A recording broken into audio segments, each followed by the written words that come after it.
Good to have you with us this morning, Deepti. So you're starting with mounting tensions in the South China Sea between the Philippines and Beijing.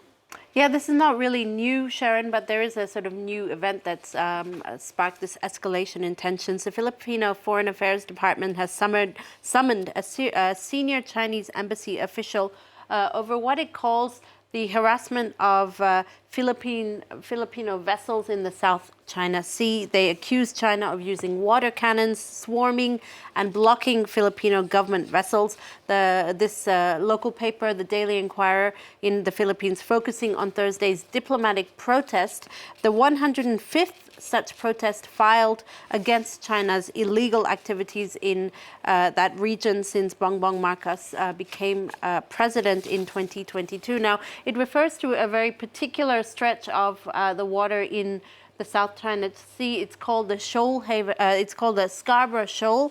It's a triangular chain of reefs and rocks that was seized by China in 2012. Since then, Manila has accused Beijing of harassing Filipino ships to prevent fishermen from being able to access the rich lagoon. You'll note the use in the Filipino press of the West Philippine Sea. That's what they call the stretch of that territory in the South China Sea that they believe is still theirs.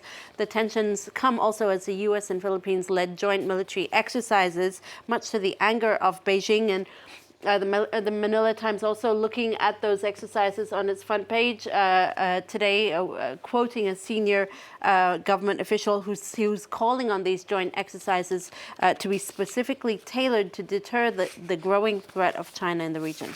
And Deepti, what has the response been from China in the official press there? Well, this is from the Global Times, Sharon, the official newspaper for the Communist paper. This is their editorial today, which accuses the Philippines of reneging on what they call a gentleman's agreement that was in place under the previous administration led by Rodrigo Duterte over the South China Sea. It says that under the previous administration, there was a tacit agreement to prevent escalation in the South China Sea. Under the new president, that agreement has been torn up.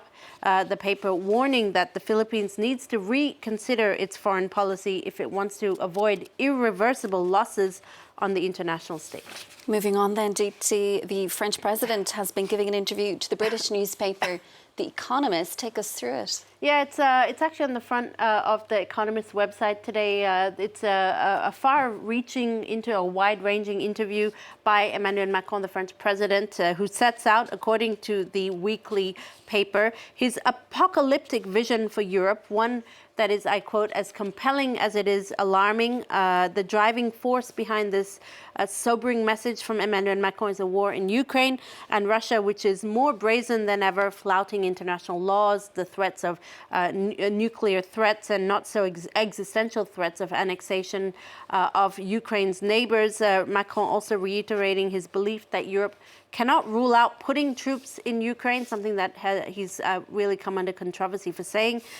And also evokes other themes like the ever-growing industrial gap, where Europe is lagging far behind China and America. His third theme, European politics and the rise of the far right. For The Economist, Emmanuel Macron's ideas have real power, but his solutions pose problems, and his unpopularity at home could notably be his unraveling. And Deepti, Kenya has appointed the first female head of its armed forces. It's a big win for women's rights in the country. How's it being covered? Yeah, it's in this article from the Standard today. This is Major General Fatuma Ahmed. She's the first female Air Force commander. She was appointed on Thursday by the Kenyan President William Ruto.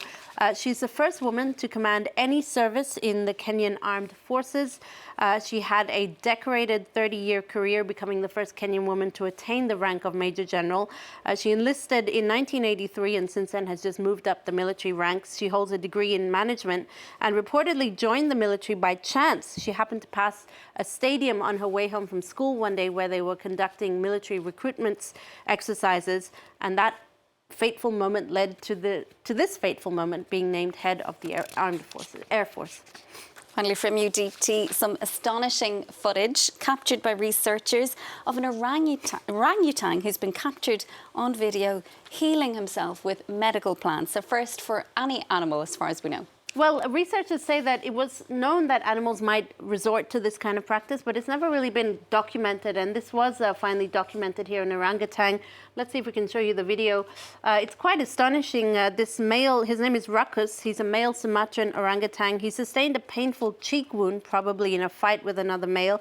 And at this national park in Indonesia, he was seen ripping leaves off a climbing liana plant, chewing on them, and then using the juices to treat his wound while using the chewed up leaves to sort of place it on his wound as a plaster. This video shows the progression of his wound, and as the researchers explain, after a month, the plant that he used that has anti-inflammatory and antifungal properties helped heal his wound completely. They say it's possible that this kind of technique was learned really by chance, that they had maybe an orangutan had accidentally rubbed this plant on his face and then repeated this when he realized, or when this orangutan realized that it provided immediate pain relief. Deepti, for now, thank you so much. That is Deepti Laurent joining us there with our press review. We'll